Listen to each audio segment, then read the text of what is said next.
नमस्कार, मैं हिमांशी अरोड़ा। स्वागत है आप सभी का न्यूज इंडिया में। बुलेटिन की शुरुआत करते हैं। आपको बता दें, हरियाणा में 22 अप्रैल को मंत्रिमंडल की बैठक होगी, जिसमें कोरोना के मद्देनजर फैसले लिए जाएंगे। बैठक सुबह 11 बजे से हरियाणा सिविल सचिवालय चंडीगढ़ की चौथी मंजिल पर सीएम मनोहर लाल की अध्यक्षता में होगी। शुक्रवार को भी सरकार ने अनेक अहम निर्णय लिए। मंत्रिमंडल बैठक में नई आबकारी नीति को भी मंजूरी दी जा सकती है। इसके साथ ही कोरोना के बढ़ते कहर को देखते हुए जनहितैषी निर्णय लिए जाएंगे। सीएम मनोहर लाल ने शुक्रवार शाम को इसके संकेत दिए। उन्होंने ट्वीट कर कहा कि प्रदेश में सप्ताहांत लॉकडाउन लगाने के बारे में फर्जी मैसेज सोशल मीडिया पर फैलाया जा रहा है। इस मैसेज को पूरी तरह से नजरअंदाज करें। राज्य सरकार इस तरह के फर्जी मैसेज फैलाने वालों के खिलाफ आपराधिक और दंडात्मक कार्रवाई करेगी। वहीं हरियाणा के उप मुख्यमंत्री दुष्यंत चौटाला किसान आंदोलन लंबा खींचने से चिंतित दिखाई दे रहे हैं। उन्होंने पीएम नरेंद्र मोदी को चिट्ठी लिखी है। चौटाला ने प्रधानमंत्री को लिखी चिट्ठी में आंदोलनकारी किसानों से दोबारा बातचीत शुरू करने का आग्रह किया है। उन्होंने कहा है इसके लिए 3-4 वरिष्ठ मंत्रियों की समिति बनाई जाए जो किसान नेताओं से दोबारा बातचीत शुरू करे। दुष्यंत का मानना है कि किसान आंदोलन का लंबा चलना चिंता का विषय है। कोरोना का कहर बढ़ता जा रहा है। रोजाना नए मामले सामने आ रहे हैं। आपको बता दें, हरियाणा में 6 दिन में कोरोना के मरीजों की संख्या में 87.13% की बढ़ोतरी हो चुकी है। 6 मरीजों में यूके के स्ट्रेन वाला कोरोना मिला है।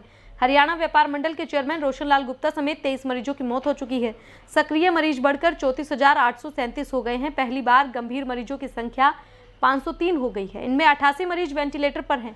इसे देखते हुए सरकार ने नाइट कर्फ्यू के बाद अब दिन में भी सख्ती के लिए एसओपी जारी कर दी है। सभी school, college, coaching centre, library, ITI, training institute समेत शिक्षण संस्थानों को 30 अप्रैल तक बंद कर दिया गया है।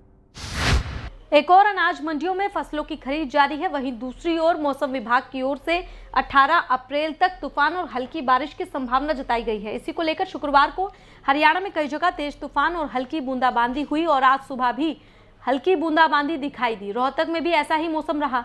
रोहतक अनाज मंडी में किसानों की फसलों के लिए किए गए प्रबंधों को देखने के लिए भाकियू अम्बावता के प्रदेश अध्यक्ष अनिल नांदल उर्फ बल्लू प्रधान भी वहां पर पहुंचे और किसानों की समस्याओं को जाना। नमस्कार, आप देख रहे हैं न्यूज़ इंडिया। मैं हूं आपके साथ विनीत। कल रोहतक में बीती शाम जो है मौसम ख़राब होने की वजह से बारिश भी हुई और आज जो है हम लोग मंडी में खड़े हैं और भारतीय किसान यूनियन अम्बावत के प्रदेश अध्यक्ष अनिल जी हमारे साथ हैं। ये दौरा कर रहे हैं मंडियों का, करेंगे बातचीत जी। नमस्कार जी। कल जी थोड़ा हम मौसम ख़राब हो गया था और सुबह भी बूंद आई थी। आज हमने इसलिए ये सोचा क्यों नहीं एक बार हम मंडी का दौरा कर अपने किसान भाइयों की और मजदूर भाइयों से पूछे भाई कोई परेशानी ना हो रही हो। हमने मंडी में आके देखा, बढ़िया हमारे भाई यहाँ तोल होने लग रहा है, बढ़िया उठान होने लग रहा है। बढ़िया काम सिर्फ आड़ती की मेहरबानी से चल रहा है। यो इतना बढ़िया काम सरकार की उससे नहीं चल रहा। सरकार की यह पुआ परेशानी फेरा हुआ भाई। सरकार जो पेमेंट खाते में भेज रही है ना, उससे किसान परेशान हो रहा है। हम उस समाधान के लिए हमने से याद धरना देना पड़ो। हम डायरेक्ट पैसे किसान की जेब में भिजवाओगे। कई साल पहले जब कांग्रेस की सरकार हुआ करती, सुषमा स्वराज जी थी, बहुत बढ़िया वक्ता थी। उन्होंने ही ये बात बताई थी संसद के अंदर, किसान तो ये अपना जो आड़ती है ये तो किसान का एटीएम होता है। ब्याह शादी है, सूचक है, बात है, किसी टाइम भी जाकर किसान से उस आड़ती से किसान अपने पैसे उठा लिया करता। ये उस आड़ती को खत्म करना चाह रहे हैं। हम चाहे कुछ भी करना पड़ जाए, अपने आड़ती भाई को, मजदूर भाई को खत्म नहीं होने देंगे।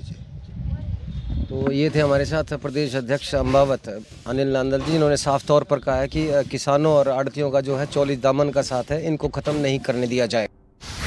रोहतक के मैना टूरिज्म कॉम्प्लेक्स में भाकियू अम्बावता के प्रदेश अध्यक्ष अनिल नांदल उर्फ बल्लू प्रधान की ओर से प्रेस कॉन्फ्रेंस की गई, जिस दौरान केंद्र सरकार पर जमकर निशाना साधा गया। बल्लू ने सरकार की ओर से किसान आंदोलन को खत्म कराने के लिए पैरामिलिट्री फोर्स भेजने के फैसले को बड़ा ही शर्मनाक और निंदनीय बताया।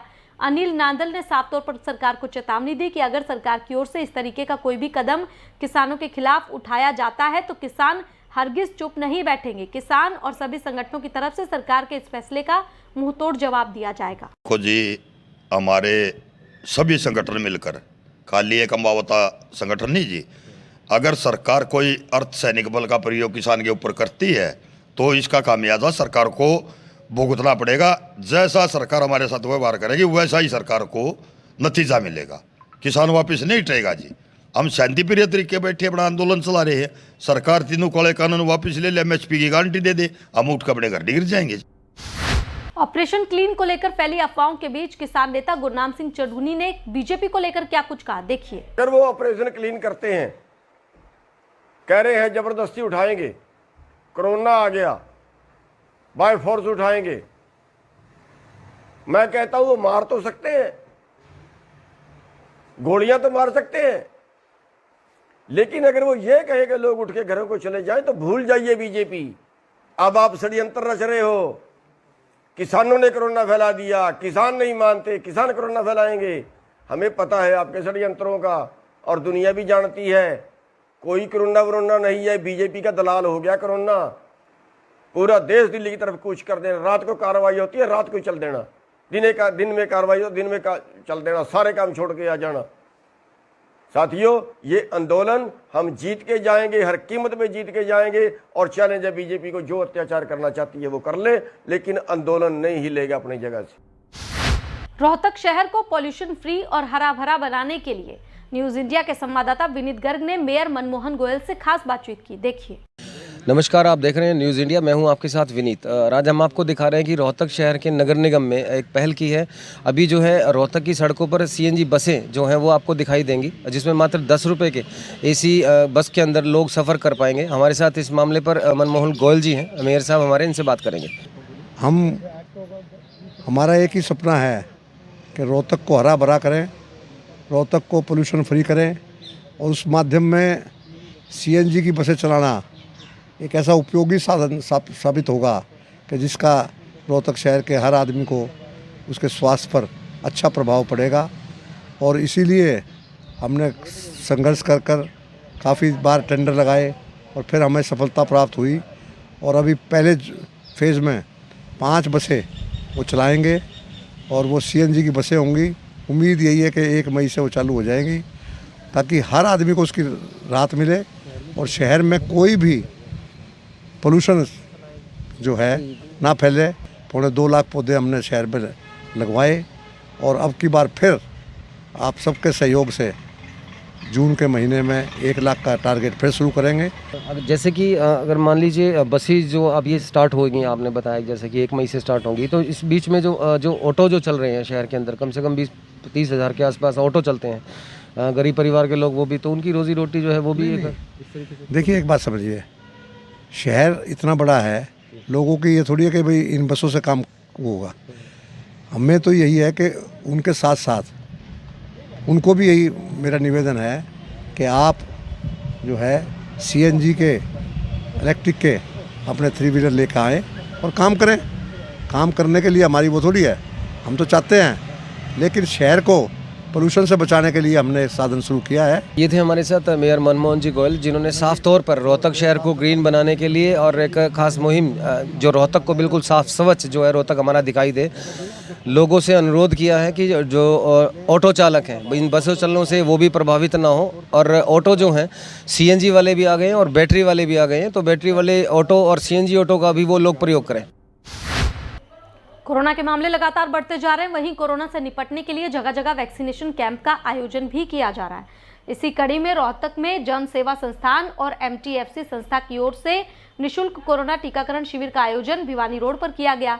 कार्यक्रम का शुभारंभ एलपीएस बोजार्ड के एमडी राजेश जैन ने किया।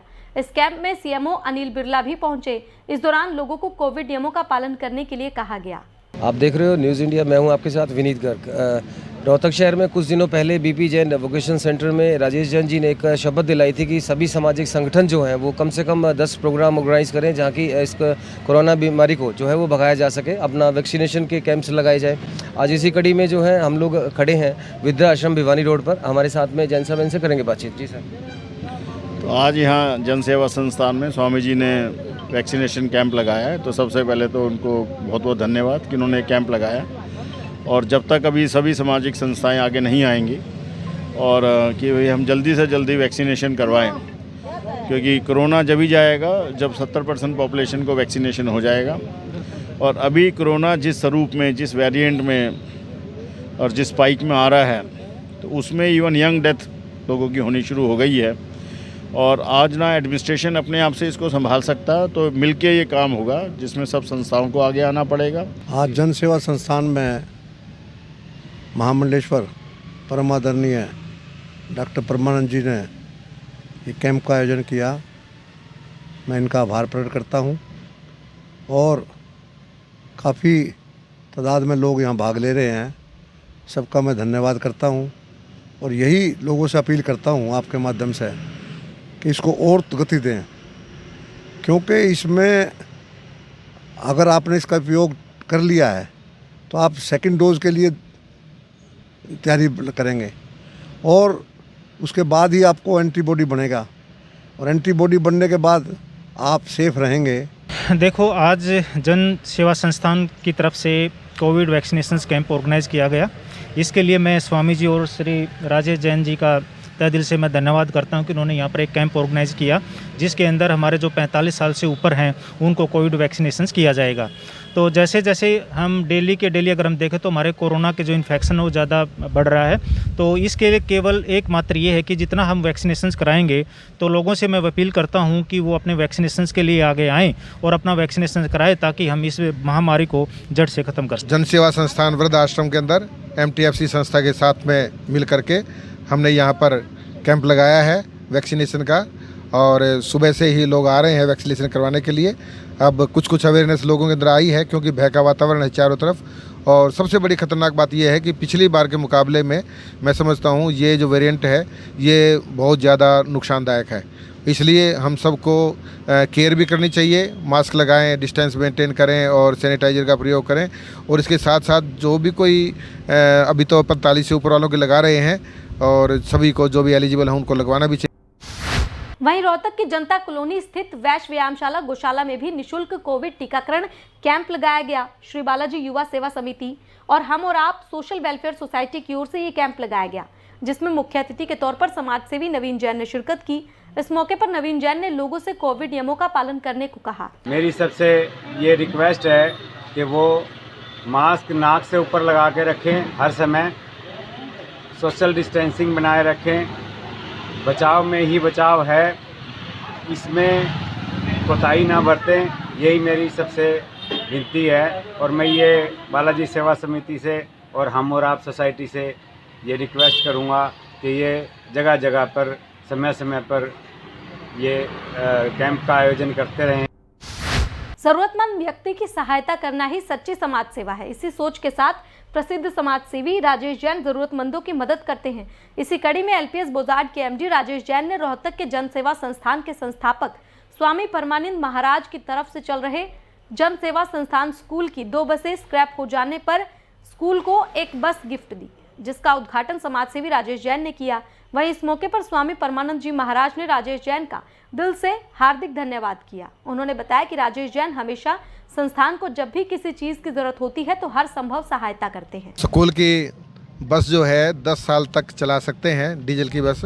उसके बाद में उसको हमें स्क्रैप के अंदर दूसरी जगह बेचना पड़ता है। NRC के अंदर ये गवर्नमेंट का कानून है।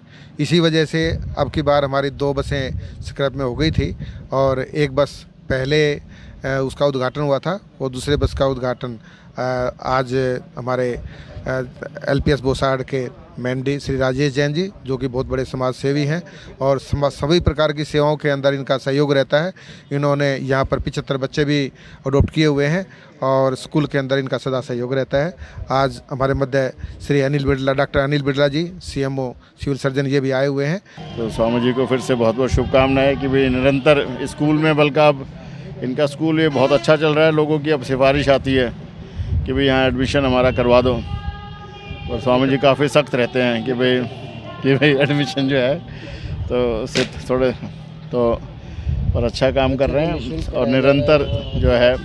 पर मैं इसमें ये कहूँगा कि पेरेंट्स को भी अपनी ज़िम्मेवारी लेनी चाहिए, और वो सिर्फ फ्री के पीछे भागे रहते हैं कि भाई उनकी भी जिम्मेवारी है कि भाई जहाँ बच्चों को स्कूल में लाएँ तो 25% से 50% वो अपने आप भी बच्चों की फ़ीस में सहयोग दें।